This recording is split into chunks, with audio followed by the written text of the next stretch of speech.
melepas walau tak ingin. Angin malam di Jakarta terasa lebih dingin dari biasanya, menembus jendela kamar Diki yang sedikit terbuka di apartemen mewah yang dulu ia impikan bersama Iren. Di tangannya, selembar surat cerai terasa begitu ringan, namun beban di dadanya jauh lebih berat dari gunung manapun. Diki telah memutuskan untuk bercerai, bukan karena ia tak cinta. Justru karena cinta itu begitu membakar, ia rela melepaskan Iren, belahan jiwanya, dari ikatan yang selama ini menyiksa. Ia berharap, di luar sana, di belahan bumi manapun Iren berada, ia akan menemukan kebahagiaan sejati, sebuah kebahagiaan yang tak bisa lagi Diki berikan. Sebuah kebahagiaan yang akan meringankan beban Iren, membuatnya perlahan memaafkan Diki, si bajingan yang telah menghancurkan segalanya. Setiap sudut kamar ini memuntahkan kenangan. Aroma parfum Iren yang samar masih tercium dari bantal. Tawa renyah yang dulu sering mengisi keheningan. Sorot mata penuh cinta yang kini mungkin telah digantikan oleh kepedihan dan kebencian. Sentuhan lembut jemari Iren, pelukan hangat yang dulu menjadi rumahnya, takkan pernah lagi ia rasakan. Hati Diki luluh lantak, pecah, berkeping-keping. Ia tahu, segala umpatan di dunia takkan cukup untuk mengutuk perlakuan buruk yang telah ia lakukan. Ia telah menjadi monster, namun dalam setiap serat jiwanya, ia bersumpah. Ia tak pernah berbohong saat mengatakan mencintai Iren. Iren, bisiknya parau. Nama itu bergetar di tenggorokannya. Maafkan aku, maafkan aku. Ia hanya punya Cika sekarang. Putri kecilnya yang berusia 7 tahun itu adalah satu-satunya alasan ia masih bernapas. Jangkar yang menahannya agar tak tenggelam dalam lautan keputusasaan. Cika adalah pelabuhan terakhirnya. Pengingat bahwa hidup masih harus terus berjalan. Meski tanpa Iren, hidupnya terasa telah berakhir. Benar-benar berakhir. Rasa sesak itu tak tertahankan. Seperti ada tangan tak kasat mata yang meremas jantungnya. Hidupnya terasa lebih baik kehilangan segalanya daripada harus hidup tanpa Iren. Namun, ia pun tak berdaya, bahkan untuk menghadapi dirinya sendiri. Awal mula keretakan itu tak terjadi dalam semalam. Ia tumbuh perlahan, seperti lumut yang menggerogoti pondasi kokoh. Diki, seorang pengusaha muda yang brilian, terobsesi dengan kesuksesan. Ia ingin memberikan segalanya pada Iren, hidup mewah, masa depan cerah. Namun, ambisinya yang menggebu-gebu seringkali tanpa sadar menomorduakan Iren. Proyek-proyek besar di luar kota, lembur hingga larut malam di kantor. Janji-janji makan malam romantis yang tak terpenuhi perlahan mengikis kepercayaan Iren. Iren, seorang seniman lukis dengan jiwa yang lembut dan mendambakan waktu serta perhatian, merasa diabaikan. Ia mencoba memahami, mencoba bersabar, namun setiap malam yang dilalui sendiri, setiap ucapan maaf, aku sibuk dari Diki, adalah tetesan asam yang melarutkan hatinya. Diki, aku hanya ingin kamu ada di sini. Iren pernah berbisik suatu malam. Air mata membasahi bantal. Bukan uangmu, bukan hadiah-hadiah mahalmu, hanya kamu. Diki tak memahami sepenuhnya. Baginya, bekerja keras adalah bentuk cinta. Ia ingin Iren bangga padanya. Ia terlalu buta oleh ambisinya. Hubungan mereka mulai dihantui kecemburuan. Iren, yang perasaannya semakin sensitif, mulai mencurigai setiap interaksi Diki dengan kolega perempuannya. Laras, asisten Diki yang cerdas dan ambisius, seringkali menjadi subjek kecurigaan Iren. Padahal, Laras hanya profesional, fokus pada pekerjaannya. Namun, bagi Iren yang hatinya sudah diliputi ketidakamanan, setiap obrolan, setiap pesan singkat tentang pekerjaan yang sedikit akrab, menjadi bukti pengkhianatan. Puncaknya, suatu malam, Iren secara tidak sengaja membaca pesan di ponsel Diki dari Laras. Pesan itu berisi, "Selamat atas proyeknya, Diki. Kerja kerasmu terbayar, rayakan bersama Iren malam ini, kalian pantas mendapatkannya." Sebuah pesan tulus. Sebuah pesan tulus, namun bagi Iren, kata kalian diartikan sebagai mereka berdua, Diki dan Laras, matanya gelap oleh cemburu. "Apa ini? Diki," teriak Iren. Ponsel di tangannya bergetar hebat. "Rayakan bersama siapa?" "Rayakan bersama Laras." Diki terkejut, mencoba menjelaskan. "Itu Laras. Dia hanya mengucapkan selamat atas proyek baruku, sayang. Kalian itu maksudnya aku dan kamu." Namun, Iren sudah terlanjur gelap mata. Kata-kata kasar terucap. Tuduhan-tuduhan melayang tak terkendali. Diki, yang kelelahan dan merasa difitnah, membalas dengan nada tinggi. Pertengkaran hebat tak terhindarkan.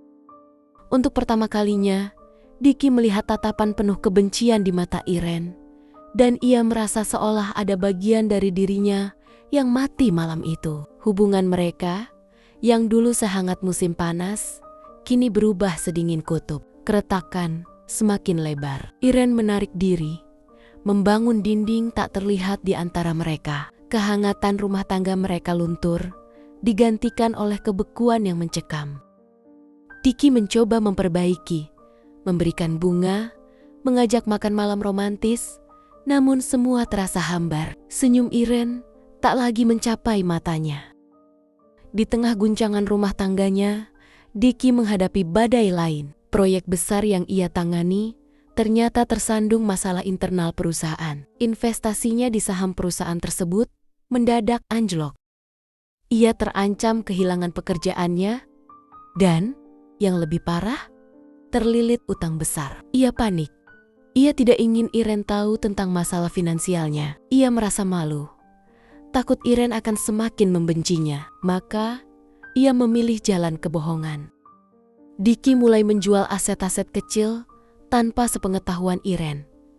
Meminjam uang dari teman-teman dekatnya dengan alasan mendadak. Ia bahkan berbohong kepada Iren tentang jumlah utangnya, menyembunyikan sebagian besar kerugiannya. Ia berharap bisa menyelesaikan masalah ini sendiri tanpa membebani Iren.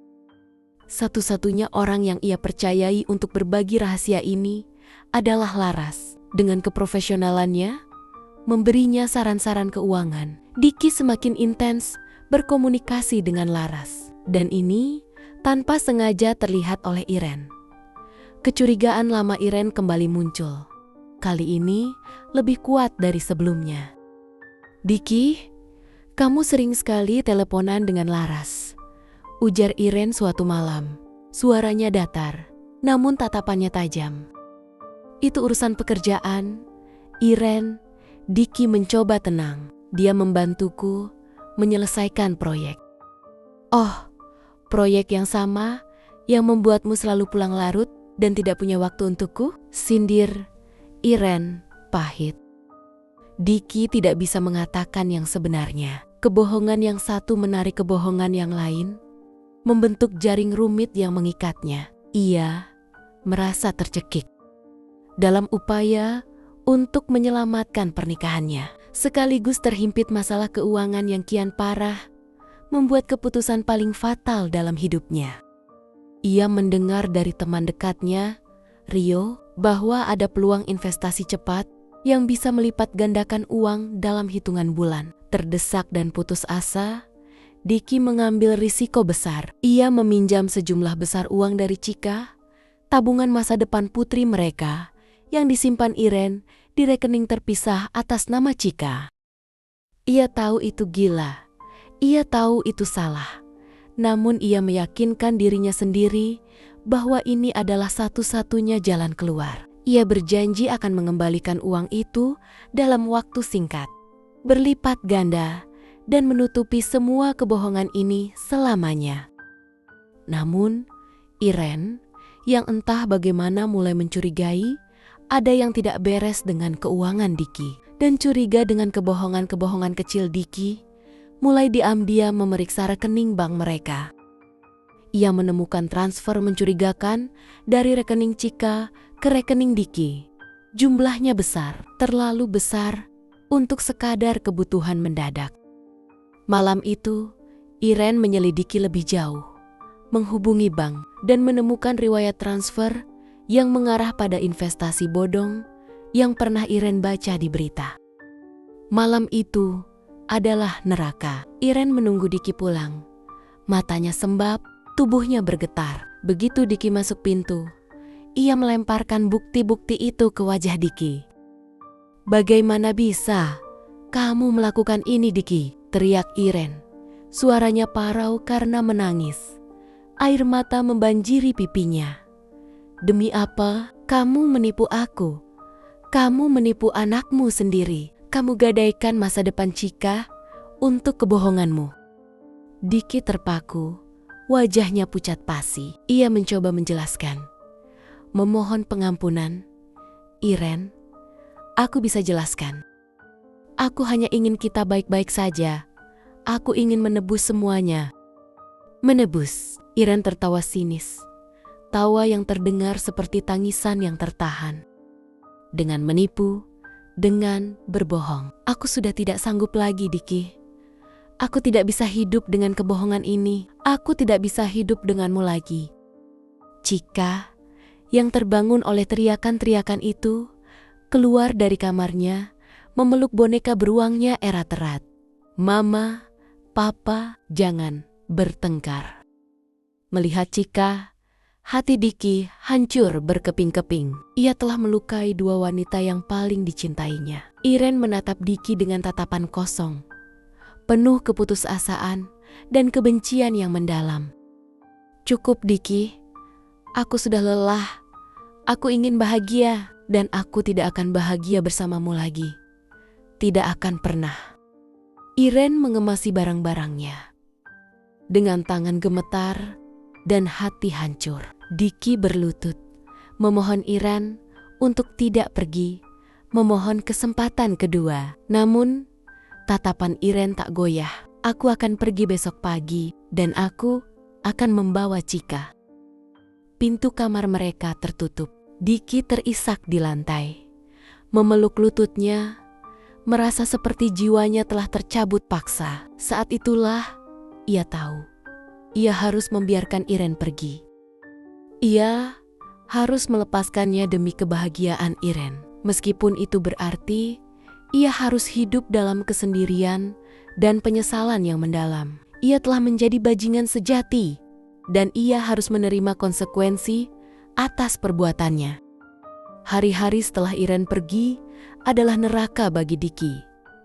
Apartemen yang tadinya hangat kini terasa dingin dan hampa. Chika dibawa Iren ke rumah orang tuanya, dan Diki hanya bisa menjenguknya seminggu sekali. Di bawah pengawasan ketat orang tua Iren, setiap kunjungan adalah siksaan. Chika masih kecil, ia merindukan ayah dan ibunya bersama. Diki tenggelam dalam depresi. Ia kehilangan pekerjaannya, hutangnya menumpuk. Ia menghabiskan hari-harinya di bar, mencari pelarian dalam alkohol. Rio, teman baiknya, mencoba menariknya keluar dari keterpurukan. Laras, dengan loyalitasnya, juga mencoba membantu Diki mencari pekerjaan baru dan menasihati tentang manajemen keuangan. Namun, Diki terlalu malu, terlalu hancur. Suatu malam, setelah Diki terlalu banyak minum, ia mendapat telepon dari orang tua Iren. Chika sakit demam tinggi, memanggil-manggil ayahnya. Mendengar itu, Diki tersentak dari kegelapan. Ia bergegas ke rumah sakit. Melihat Chika terbaring lemah, hatinya remuk. Ia mencium kening Chika, berjanji pada dirinya sendiri bahwa ia akan berubah. Pagi itu, Diki memutuskan untuk berhenti melarikan diri. Ia menghubungi semua kreditur, menjelaskan situasinya, dan membuat rencana pembayaran. Ia menjual apartemen mewahnya, pindah ke kontrakan sederhana, dan menerima pekerjaan sebagai arsitek, lepas dengan gaji pas-pasan. Ia mengorbankan segalanya untuk melunasi utangnya, terutama utang pada Chika. Ia bahkan bekerja paruh waktu di sebuah kafe untuk menambah penghasilan. Bertahun-tahun berlalu, Diki mencoba membangun kembali hidupnya, fokus pada Chika dan pekerjaannya. Ia sering mengunjungi makam orang tuanya, mencurahkan segala penyesalannya di sana. Rasa rindu pada Iren tak pernah padam, namun ia berusaha memadamkannya, berusaha meyakinkan dirinya bahwa Iren kini pasti bahagia. 7 tahun berlalu. Chika kini remaja, cerdas dan cantik, mewarisi bakat melukis ibunya. Diki berhasil melunasi semua utangnya, bahkan mulai menabung kembali untuk masa depan Chika. Ia menjadi ayah yang lebih baik, lebih sabar, dan lebih jujur. Ia belajar dari kesalahannya, tumbuh menjadi pribadi yang lebih matang. Suatu sore, saat Diki menemani Chika mengikuti pameran seni di sebuah galeri, matanya terpaku pada sosok yang sangat ia kenal, Iren. Iren, jantungnya berdebar kencang, nyaris melompat keluar dari dadanya. Iren terlihat lebih kurus, namun senyumnya kembali merekah. Ia sedang berbicara dengan seorang pria yang tampak sangat mencintainya. Memegang tangannya dengan lembut. Di jari manis Iren tersemat cincin baru, berkilauan di bawah cahaya galeri.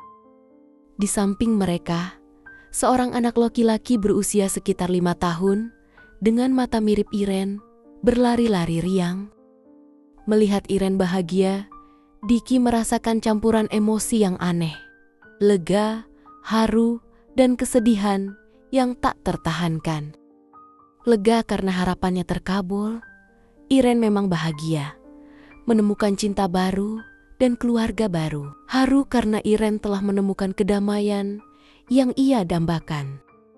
Namun, kesedihan yang mendalam tetap menghimpit dadanya, menyadari bahwa kebahagiaan Iren itu tidak bersamanya, tidak pernah bersamanya lagi. Ia adalah bagian dari masa lalu yang menyakitkan bagi Iren. Diki bersembunyi di balik tiang, tak ingin terlihat. Ia tak ingin mengganggu kebahagiaan Iren.